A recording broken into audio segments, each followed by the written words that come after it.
Disability Support Services here at East Carolina University.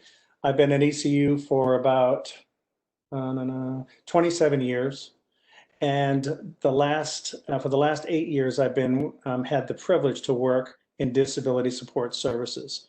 We work with students from everywhere, from all walks of life, from all over the country, from all over the world. And any student that has come in from high school with accommodations, we look to work with them in the upcoming fall semester. I got a great team behind us. Disability Support Services provides individuals with disability support that's going to help them access the programs. We're not really about success, but that's exactly what transpires at the end of all this. We find students that are very comfortable in our environment, and we'll share all that with you as well as we go on in this program. We've got a short PowerPoint presentation, and I'm going to introduce our staff to you. Again, my name is Stephen Gray. I'm Director of Disability Support Services, but I was also the Director of Parent Services as well. So I understand what parents are going through at this time. I have three boys. Two of them have already graduated from college. One of them is in graduate school. So they are almost off my payroll, and I hope you know what that means. So it's our responsibility and our joy to help work with you and your student to try and be as successful as possible here at ECU. I'm going to now talk a little bit about our staff. And the first person I'd like to introduce, her name is Katie Krieger. Go ahead, Katie. Hello, I'm Katie Krieger. I'm the Associate Director of Disability Support Services. I actually just started at ECU in November. Before that, I was working up in New York. And some of the things that I focus on in our office is our coaching accommodation, which you'll hear about later, as well as our reasonable attendance accommodations. And I work a lot with our graduate students.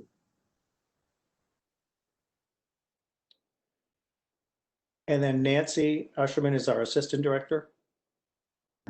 Hello, I'm Nancy Usherman. I'm the Assistant Director. I've been in this position for about 13 and a half years. I work with all types of students. However, my specialty is working with deaf and hard of hearing and students with visual impairments.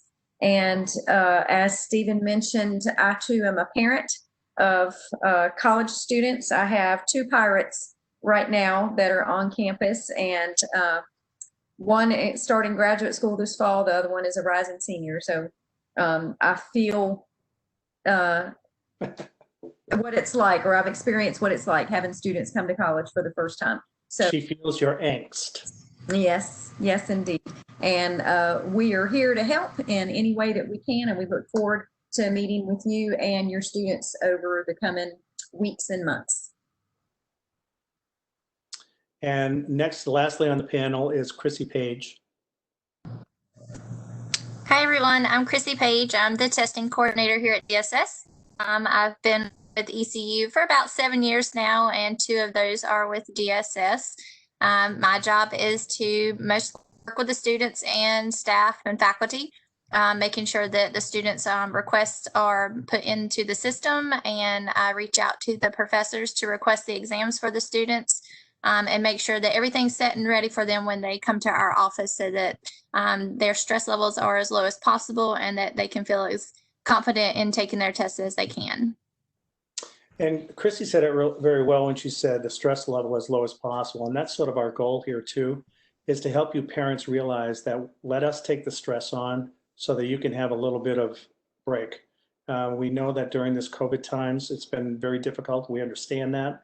But be assured and rest assured that we have staff, knowing and willing and caring staff all throughout the institution that care about the success, health, and safety of your son or daughter. So please be mindful that we do care. It's just a busy time for everyone, as you all well know. We also have a couple of different folks that are not on the panel, but I just wanted to give you a heads up. We do have an assistive technology specialist, Brian Stanford. Sometimes our students need assistive technology to help with their courses and with their classes, etc. And so we hooked them up with Brian. We also have 2 grad students, a first and a second year, Sarah Hayes and Sydney Hudson. And they are just so helpful to us because they really get to work one-on-one with the students.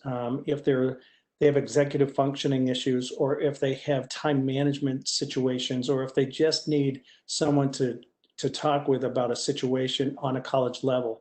We have a first-year grad student and a second year to handle that. So that's all coordinated through our office. We're down a team member, as you can see, vacant, and for the time being, it will maintain that way. But we're looking forward to keeping that open as an option in the future.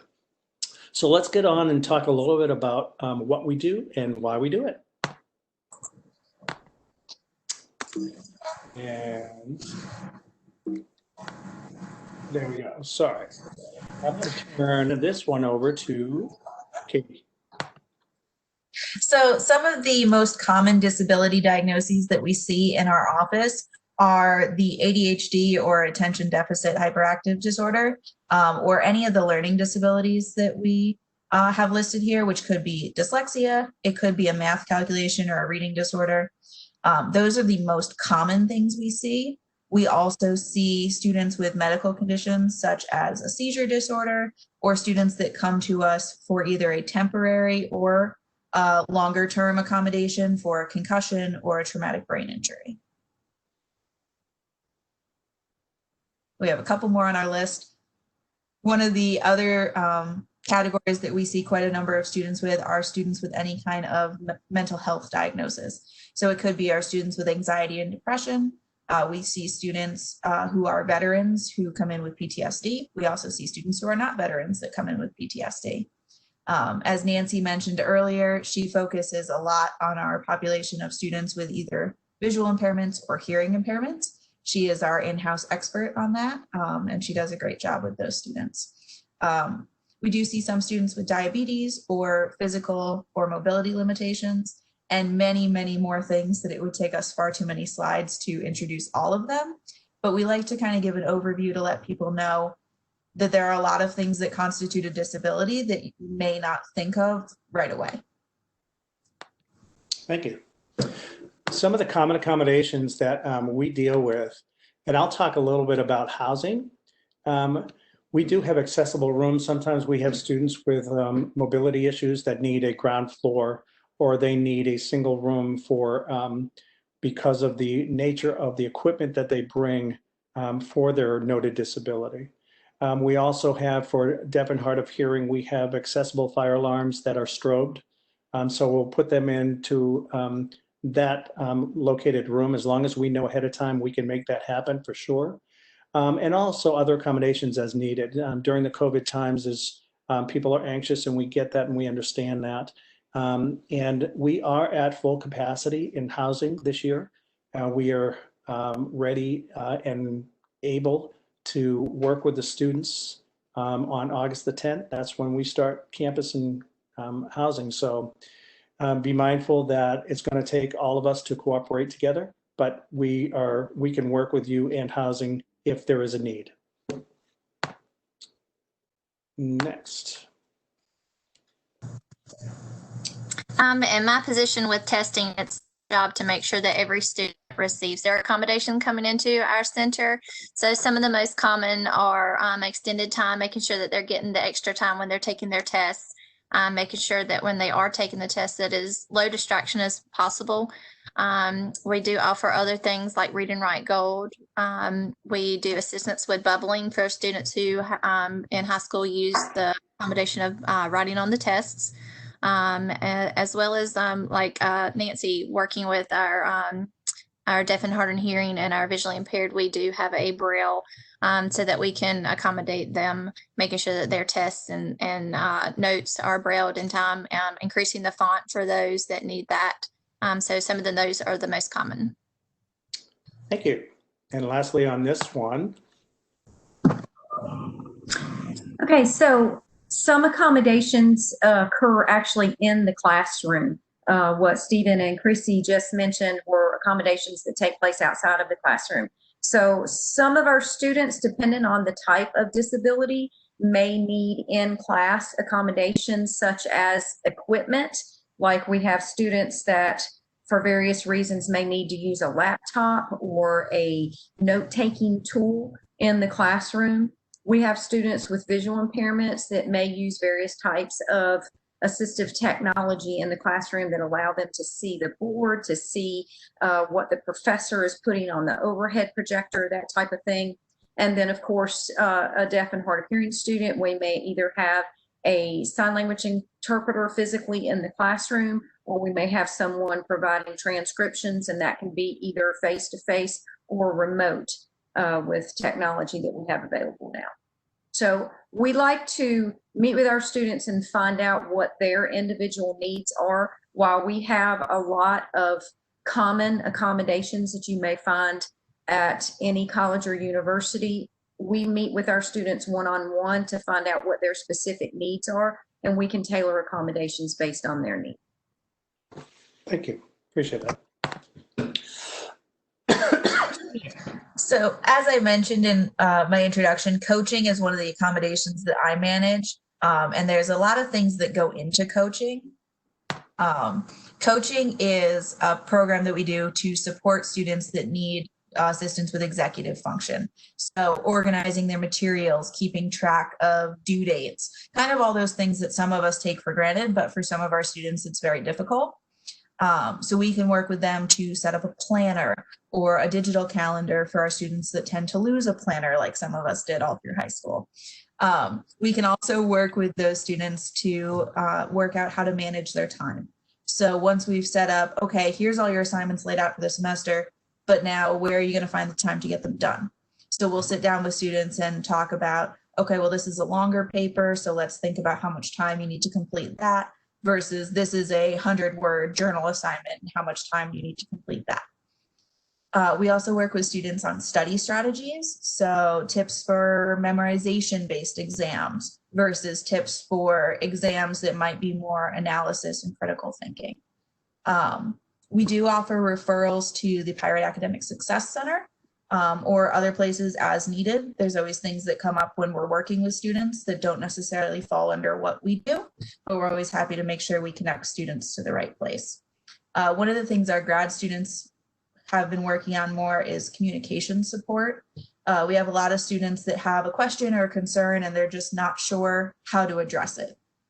So in coaching, we'll work with students on, okay, well, what is your concern? Let's talk about how would you write that email to your faculty member?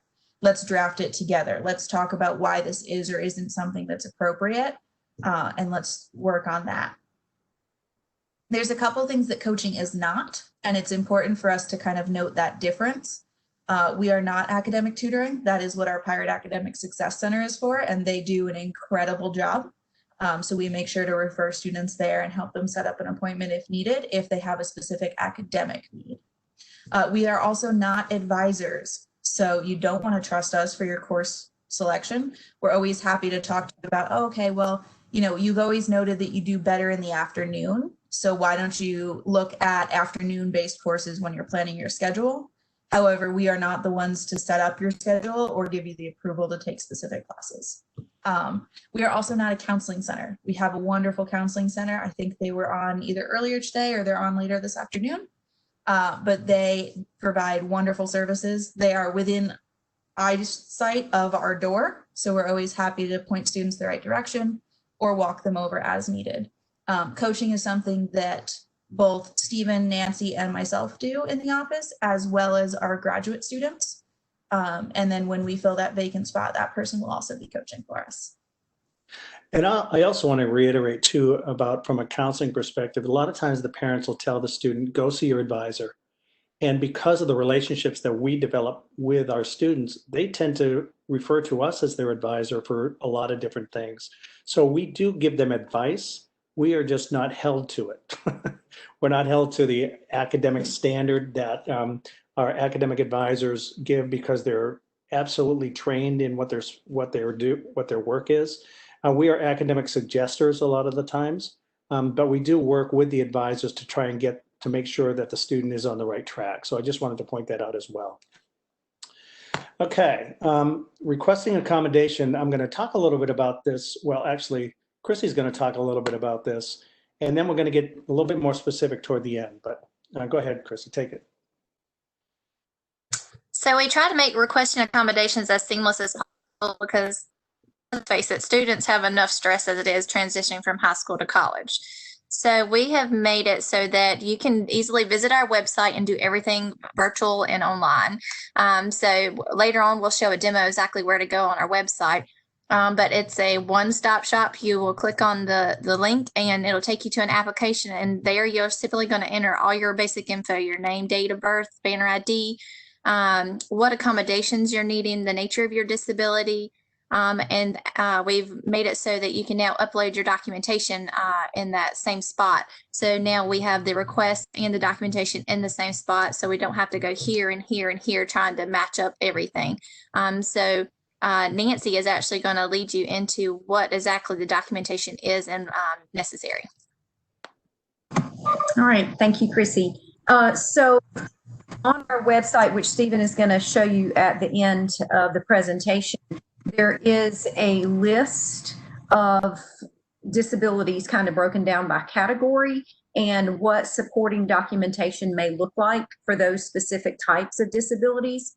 What we're looking for in the way of documentation is a current level of impairment or the functioning capacity that someone has in an academic setting. So sometimes we will get IEPs or 504 plans from, you know, when your student was in school, and that can be helpful, but what we want is maybe the psychoeducational evaluation that IEP was based on, or if there's been a current psycho ed eval done on your student. We want to see the most recent documentation that will show us their current level of functioning. If a student has ADHD and they were diagnosed when they were in elementary school or middle school and they've been treated by a clinician ever since then, but you don't have any type of evaluation from that, we have a form on our website that you can send to your student's clinician and just have them fill it out. It's kind of a check box type of thing, which is really concise and easy, and usually can get those filled out and sent in pretty quickly. So what we're looking for again in the way of documentation is just their current level of impairment or their current functioning capacity, so that we know where they're at right now. Because if your documentation is from 4th grade when they were 9 years old, surely that's not their functioning capacity at this current time. And so we want to see what's going to work best for them now, what types of accommodations are going to be most appropriate for them in a college and academic setting. So once we have both the request for accommodations form and the supporting documentation, then our team gets together and we review both of those and make sure that what is being asked for in the way of accommodations is supported by the documentation. Most time it's pretty clear, it's great. Then we'll send your student an email and tell them that they need to set up what we call our intake appointment. At that intake appointment, we will meet with your student. Traditionally, it was a face-to-face meeting. Now in the world of COVID, it will be a meeting either through WebEx or Zoom, or in some cases we can do it over the telephone, to discuss the accommodations that were asked for, the accommodations that were approved, and then how those accommodations are going to be implemented or accessed on campus. We also provide our students letters to give to their faculty that inform the faculty of the accommodations that they'll be receiving in the classroom. So if they'll be leaving the class to come to our testing center to take their exams, or if they've been approved to use a laptop to take notes in a classroom where maybe a faculty says, I don't allow laptops, but because of your student's disability, we can put that on the accommodation form and say, because, you know, of this student's condition, we're approving them to use a laptop in the classroom. So at that intake meeting, we review their request, we review the accommodations they've been approved for, and meet with your student, talk with them, find out if there's something else that they may benefit from, if there's something that they used that worked before that we might can implement here. So again, like I mentioned before, it's that individual one-on-one meeting where we can really tailor the accommodations to the need of your student.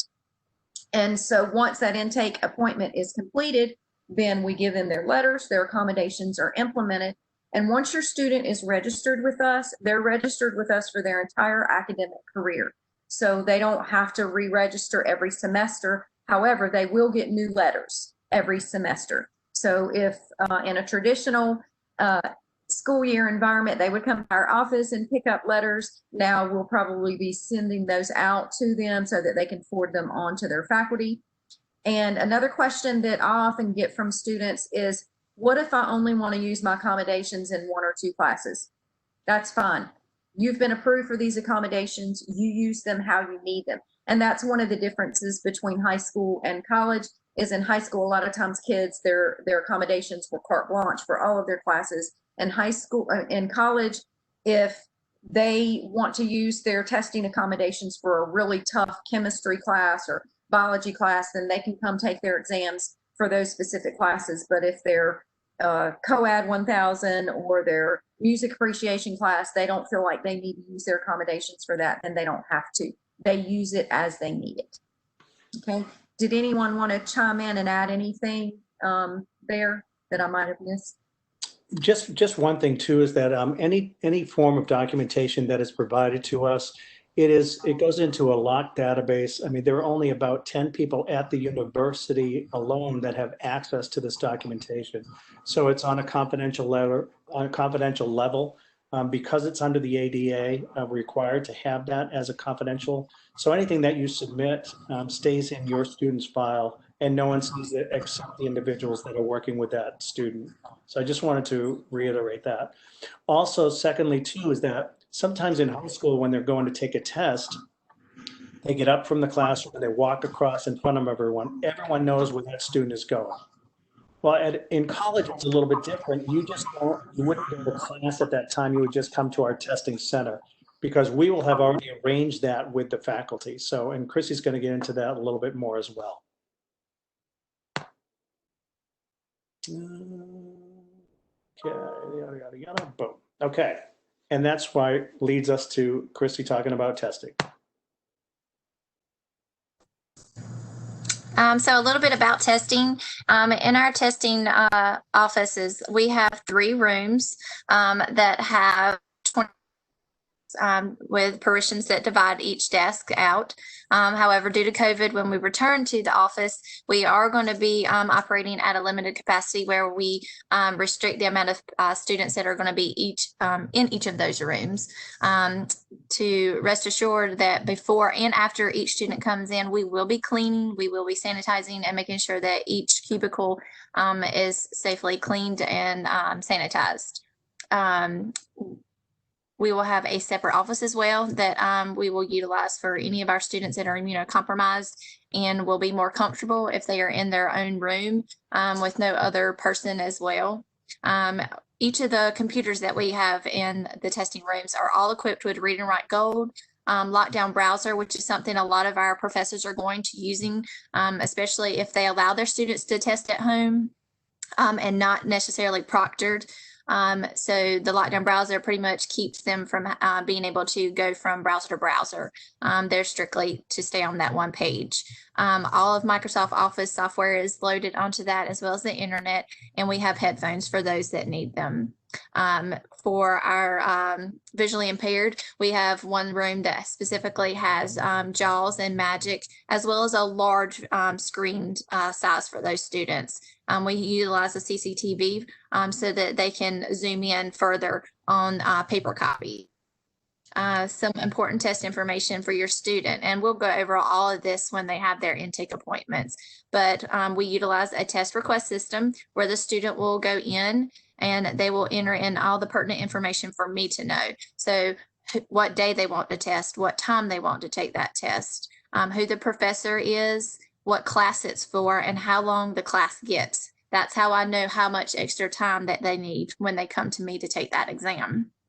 As well as any of the help me out, guys. I'm drawing a blank on trying to go down the list. But what materials they may need when they're taking the test, so that when they come see me, the professor has already agreed that whatever materials they listed, that's okay to use, or no, they cannot use this. At that point, I will send that request to the professors requesting the exam, and they will then send it back to me and letting me know exactly what they can have and cannot have and how they want it returned to them, so that when the students come to our office, they are all set and ready to go, and I simply just hand them their materials and they can go stress-free to their cubicle to take their exam. And again, they let me know how they want to be returned, but during COVID, we're going to kind of try to insinuate that we want them to be all returned, scan, and email. And one other thing too, just to let you know, is and when I talk to parents at orientation, they ask me, it sounds very complicated, and I turn it around and I say, has your son or daughter ever texted? Do they know how to text? And then they sort of laugh, but they text all the time. If you can text, you can put a test into our system. A lot of it is automated. A lot of the information, all they do is click, click, click, instead of typing in the instructor's name that's already there. Instead of typing in the course number, it's already there. So it's really very, very simple. And once we do the intake, your son or daughter will realize that as well. Okay, thanks, Chris. Next. I think we're going to transition. We are. So it's very important for students as they transition from high school to college to understand some of the differences between receiving those special education services in high school and receiving accommodations at the college level. Accommodations in the high school setting are actually covered by a law called IDEA. And this law is very success oriented. The goal is for students to graduate by whatever means the school needs to provide in order for the students to graduate. While of course at the college level, we want all of our students to graduate, at the college level, we're really defined by the ADA and Section 504 of the Rehabilitation Act. And these laws are both really access oriented. So the goal is for students to have equal access, and that by providing that equal access, we're allowing them to be successful. We do a lot in our office to make sure that our students are successful, but it's important to know that difference. The other big change is FERPA. FERPA is our Family Educational Rights and Privacy Act. And a lot of our parents are used to the K-12 setting where they are the student's primary advocate. They are the one doing all of the communication. They have to sign all of the paperwork. They have to be there for every meeting. Once that student turns 18 and is accepted to college, they are now subject to FERPA. That means that we cannot share information about the student without their permission. The student actually needs to sign a release form in their pirate port to allow us to communicate, and we can only communicate with the people listed by the student on that form. While of course we're always happy to support our families, and we can always provide you general information about the process for setting up accommodations, when specific things should be done by, we can't tell you that Johnny needs to submit this form because he hasn't done it yet unless Johnny has signed that form for us. Another thing that's very important is our students and their self-advocacy skills. Again, parents are very used to being involved, which means students haven't necessarily needed to be a strong self-advocate before they've gotten to college. Parents, you can support this 100%. You can help your students draft an email. You can talk to them before they go to a meeting and write out a list of what they want to ask or discuss with a specific person. There's some really great ways that you can build up your students' self-advocacy skills without doing everything for them. College is full of new responsibilities. A lot of new responsibilities for students. You know, students are now responsible for managing their accommodation letters. In high school, they had an IEP or a 504 plan. The school was responsible for managing it, for delivering it to the appropriate teachers. Now that falls to the students. Of course, we'll support them. We always make sure they'll get their letters as soon as they ask. We'll always help them say, hey, make sure you give that to your professor. But it is on the student to give the letter to their faculty member. Students are also now going to have to keep track of their assignments, their due dates, any meetings, basically anything that's going on in their life. Oh, thank you. And that's transition from high school to college. And I just want to mention a couple things here. We belong to an association called AHEAD, which is Association of Higher Education and Disability. And they came out with this study a couple of years ago, and it says 87% of students with disabilities utilize their accommodations in high school. And that's pretty high. 87% of students with disabilities utilized accommodations in high school. Yet out of those 87, only 19% of those students took them into college with them their freshman year. And we ask the question why, and I always ask parents why, and they know the answer why. Because students want to be independent. They want to try it on their own. They don't want to stand out. And we assure them that, understandably so, and we will work with them throughout the whole process. But we won't have them stand out. Our office space is in an old residence hall building that houses faculty. So students are coming and going, meeting faculty all the time. No one is knowing who's coming into disability support services at any given time. We don't have that neon light that says, here it is, enter right here. That's not what we're about. We're really about helping the student utilize accommodations if there is a need. Statistically, our numbers are growing leaps and bounds, probably 20 to 25% over the last couple of years. But the majority of our students are now sophomores that we're getting, sophomores and juniors, because sometimes the freshman student, that new student that just didn't want to commit, realized that they could really utilize accommodations. And so that's why we're getting more sophomores. So I just wanted to point that out to you, that if they had accommodations in high school, we welcome them and we cherish them and we will work with them to the best of our ability. And I'm sticking with that. Okay, I just want to talk a little bit about 13th graders and college students. And I refrain from college students. I want to say first year students, because if you think of a 13th grader, you think of a freshman in college. So that's where we are. 13th graders. If this is one of your students, then they're probably in the 13th grade instead of in college.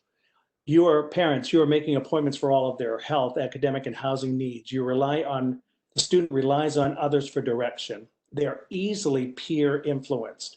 They don't reach out or venture out of their comfort zone. If that's your son or daughter, we have no idea who they are, but if that is them, and that's okay, they're probably a 13th grader. A college student, they take responsibilities regarding their needs and appointments. They rely on themselves for getting where they need to be. They are the peers, and they know that globalization is part of the university mission, and they embrace it. They join clubs, sports, organizations. They reach out and talk about, have civility discussions on a college campus. Those are the first year college student.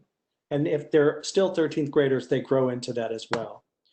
13th graders procrastinate. I just want to tell you right now that if they're a 13th grade, they are going to procrastinate. They're less active participants in the classroom. They're just here along for the ride. They're here because their friends said, let's go to ECU. Let's do it. They can't wait to graduate. I just got to go. I just want to graduate. But a college student is a little bit different. They also procrastinate. That is no surprise, but they're actively engaged before, during, and after class.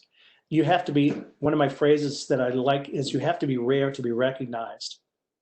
If your student comes to me as an instructor and goes to my office hours and asks me questions about the course material and helps me prepare for that exam, that student is being rare, and they're being recognized by a faculty member. And one of the things that is so important to know is that instead of can't waiting to graduate, they can't wait to learn. And as a first year student, if they come to that, they can't wait to learn. That's what college students are about. In Disability Support Services, we provide the access for those students to be college students. Okay, so as we get closer to the end now, I just want to have whoever is doing this. I forget who's doing this, but let's do it. I think it's me. Okay. Okay, so just kind of this really is summarizing a lot of what we've already talked about. So at this point, you want your student to have all their paperwork together. If they're planning to apply for services with disability support, then they need to make sure that they have their documentation collected and they have whatever it is that they need to submit to us so that we can get the ball rolling for them, especially with school starting early. We only have a few weeks now before classes start. So it's important that we go ahead and start that registration process so that when your student gets to campus, they can hit the ground running and we've got everything in place. Self-advocacy, Stephen and Katie both just hit on this a bit.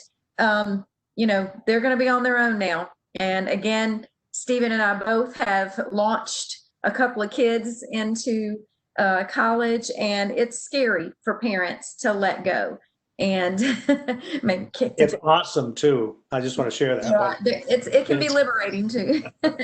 But you know, you want your child to be independent, and you want them to be a self-advocate, because college is preparing them for the real world. And when they get out into the real world, mom and dad aren't going to be there. Disability services isn't going to be there to help them and encourage them to do what they need to do. So these are skills that they need to start working on now. Practice with them about self-advocating and explaining what their limitations are and what they need in the way of accommodations, because a conversation may come up with a faculty member or a peer or someone that doesn't understand why they're getting a certain accommodation. And it may not be that someone doesn't want them to have that, they just don't understand. And sometimes we have to educate people, and we need to teach our students to self-advocate and to educate people about their needs. So they're going to gain new responsibilities. In high school, again, you have the IEP team, and you know, instruct teachers and school counselors. Everyone were telling your student where to go, what to do, when to do certain things. Now the responsibility is on them to, first of all, self-disclose to us. So as a parent, you want your child to register with disability services, and you want them to take advantage of every opportunity that the university affords them. However, we see often that those incoming freshmen a lot of times don't follow through and don't come and register with us. And that's what Stephen was saying. A lot of times we get students in their sophomore and junior years because they didn't want to come and register with us in the beginning. So disclosing is on the student. We will not hunt them down and say, hey, you got a disability, you need to come over here and work with us. So you want to talk with them about that and explain to them and make sure that they understand that, you know, it's up to them to seek the services out with us.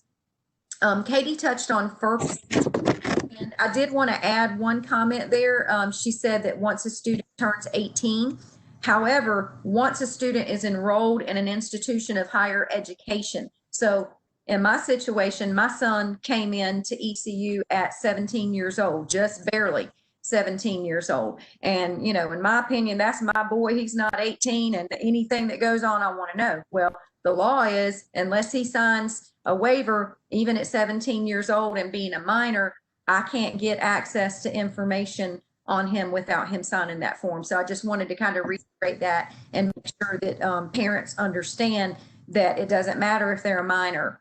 If they're enrolled in an institution of higher education under FERPA, all of those rights and responsibilities fall on the student, not on the parent. Then time management. And again, you know, Katie and Stephen both touched on this already. You know, time management is something that we all have to learn to do. We're all given 24 hours in a day, 7 days in a week. And what we do with that is what makes or breaks us. And so some strategies that might have worked in high school may not work in a college environment, especially if moms were there. Hey, have you done your homework? Did you turn in that assignment? Did you do this? Did you do that? And mom's not going to be there in their dorm room. So they need to make sure that they have a good planner, that and again, we say planners now because those are the things we use. Kids use their phones now, and they have apps, and they have alarms, and they have reminders, and they have all kinds of things in that phone that can stay on track. So it's important that they take advantage of those tools, utilize those tools, and you know, if they can get their time management down, then they're going to succeed. That's a big part of the success at a college institution. So Katie, you want to add anything to that? Or I think that was really great. fast through that. Just to let you know that we deal with, we report to, our office reports to the Dean of Students office. We submit in, we recommend students to go into the Pirate Academic Success Center as well, and we will hook your students up with that if there's a need. our Center for Counseling, their session is going to be following ours today at 3 o'clock. And so if you have questions about that, please stay tuned for that one. And then also Student Health Services, which was just a little bit before us today, they'll have answers about immunizations or anything like that. We all work as a team together, and I just wanted to point that out. I just want to jump to questions. If any have questions that we'd be able to answer, and if there are some, wonderful, fabulous. If not, if there are no questions, then I know that we did an excellent job of explaining everything. That's usually the way it is when there's no questions. But if there are questions, we'd be happy to do that. And if not, you could just email us or call us as well, and we'll answer those. But one of the things that I forgot to do, and one of the most important things, is it's called the opening. It says, and I'll tell you why in a minute, it says, hello and welcome to East Carolina University and ECU Live series as part of the ECU New Student Orientation. My name is Stephen Gray and I'm from Disability Support. We appreciate you joining us today. I should have read all this prior to our session. Today we are going to cover disability support. The session will be recorded and will be archived and available on the official ECU YouTube channel in a few days. Please give us some time to get the video captioned and uploaded. That's part of our responsibility, is to get things, to make sure that things are captioned and uploaded for our patrons and also for those who are deaf, hard of hearing, and some visually impaired individuals. So I thank you very much for at least letting me to correct that. So if there are any questions still that we know of, I'll give you about a minute to ask questions because we have taken time. You could give them 2 minutes, Stephen. Yeah. Well, I was thinking while we're waiting, did you pull up the website links? I could do that. Excuse me while I go out of some of this. I would have to go quit that. And then I would need to go here. I want to leave this event. Cancel. No. Ended. Okay. So then I want to share content and Firefox. Okay. Now, did I do it right? Yep. Oh, look at me. All right. So requesting an accommodation, go onto the ECU website, and you would find, you would go to the accessibility and DSS website, requesting an accommodation, click here to register with Disability Support Services, and it'll bring you to this page. And the page basically is must provide the name, must provide the value, where you're coming from, incoming freshman, current undergrad student. The banner ID is very critical because sometimes we have a John Smith, but we have 17 John Smiths, and we have 17 John Allen Smiths. So the banner number really distinguishes that individual. Date of birth, cell phone number, and it's only for our records that this comes to us. The nature of the disability, please check all that would apply. And we work with the individuals. And here's a great disability documentation number 1. You can upload it directly to this file so that we get all that information. Should you have an academic accommodations being requested, a lot of people will put exactly what they had in high school. What we would look for is what worked in high school. Instead of exactly what was requested in high school, what was working for your student. And we'll have an intake and talk about that with each individual. If a student is requesting a housing accommodation, you can put that here. And then basically by clicking here, you're verifying everything is true and you're submitting it to our office. That's the crux of that. That's how student requests for accommodations are. It's very, very simple. And once we have that in place, we will contact your student for a virtual intake, walk them through the process, and get them to be college students here at East Carolina University in the fall of COVID 2020. If anybody wants to see our website, I did just drop the link in the chat so that if you want to open that up and save it on your computers as a bookmark, I would recommend doing that because then it's one click to get to us. Thank you. Thank you so much. Corey, do you have anything? I'm good on this end, and I don't see any questions that have come in, so. Okay. Again, that means we did an excellent job. I mean, I can't say any more than that. It's like, It is what it is. So if there are no, then I'm going to close out. Again, my name's Stephen Gray, and I'm the Director for Disability Support. And you can always reach us by going on the website and looking for us, or calling us directly. The telephone numbers are on the website as well. And in my closing remarks, thank you so much for joining us today. As a reminder, this session has been recorded, and an archived copy of this recording will be available on the official ECU YouTube channel. We hope you'll join us for the next session at 3 o'clock today that's going to cover counseling and student development. Feel free to contact the office, our office, the Office of Student Transition, whatever is most appropriate for us. And we want to just say thank you and have a wonderful, fabulous, great day. And we look forward to meeting your student come fall. Everyone stay safe and be healthy. Thank you.